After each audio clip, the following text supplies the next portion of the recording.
Hello there, thanks a lot for coming by PosterCentral.com's video blog today. I'm Pete Howard, and you know I always love to show the earliest known of something, and especially with a legend like Bob Dylan.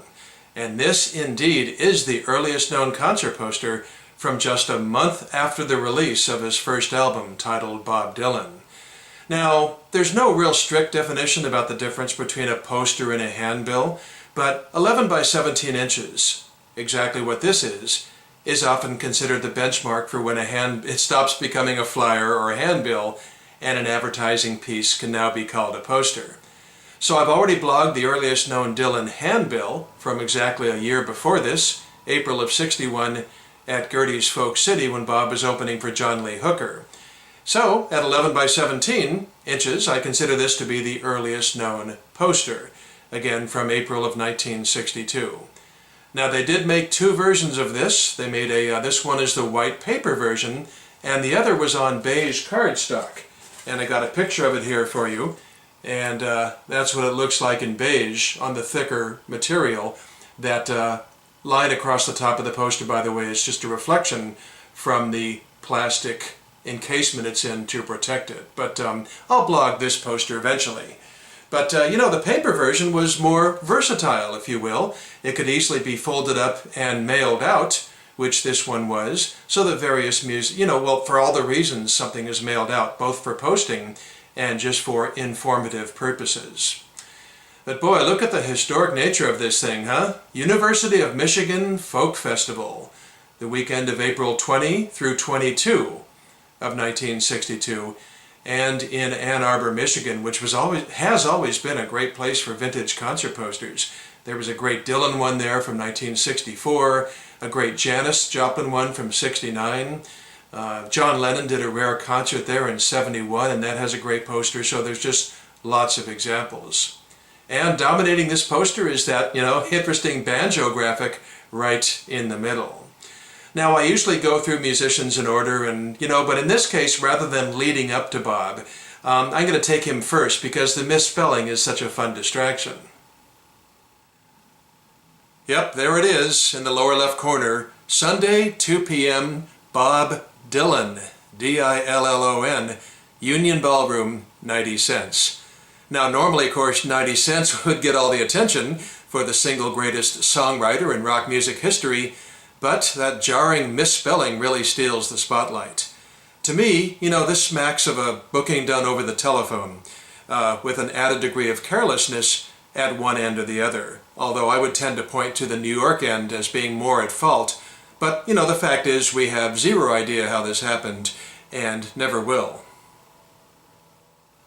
I've only known of one other Bob Dylan concerts poster that misspelled his name, and here's a picture of it. And this is from Vancouver, Canada, but it's the spring of 1965, when somebody definitely should have known better. And there you have it, D-Y-L-O-N. So now taking the left side of the poster, you've got first up Friday, 8 p.m., Jesse Fuller for that same 90 cents admission. And of course the delicious coincidence here is that Dylan's just released debut album led off with a Jesse Fuller song, right? You're No Good, also known as She's No Good. I wonder if they both did it at their respective shows. And then below him you do have the Saturday 10:30 a.m. workshop, 2 p.m. lecture, both free in the Student Activities Building. That night at 8:30 p.m., a hootenanny in True Blood Auditorium. Ticks were more than twice as much than Dylan. I love saying that line, hootenanny unknowns more than twice as much as Bob Dylan. The admission was $2 and $1.50. And then below that, of course, you have his Bobness. And then looking now at the right-hand side of the poster, you do have 8 musicians listed there. They're all guys. I don't know if that's a sign of the times. But you have Perry Letterman, who briefly attended University of Michigan. Danny Kalb, well known in folk circles. Of course, he went on to form the Blues Project.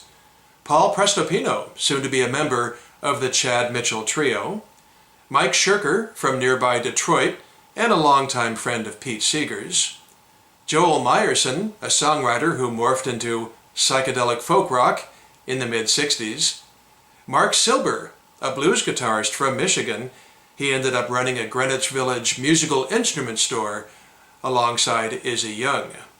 Jesse Fuller's on here again.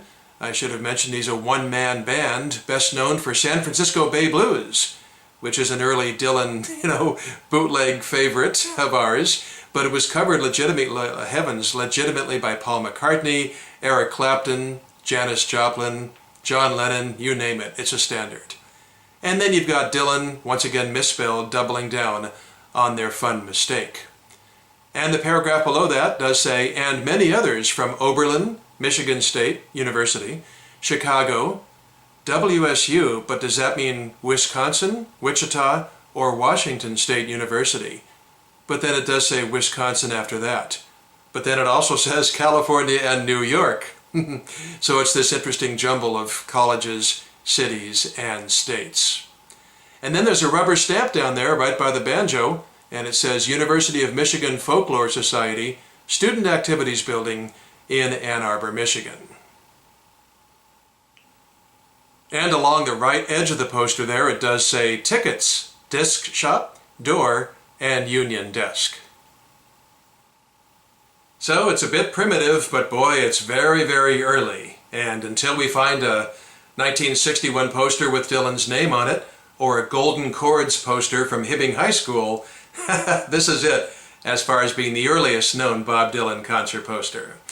Thanks a lot for dropping by. Hope you enjoyed the presentation today. I sure did, and we'll catch you again for something soon. Bye-bye.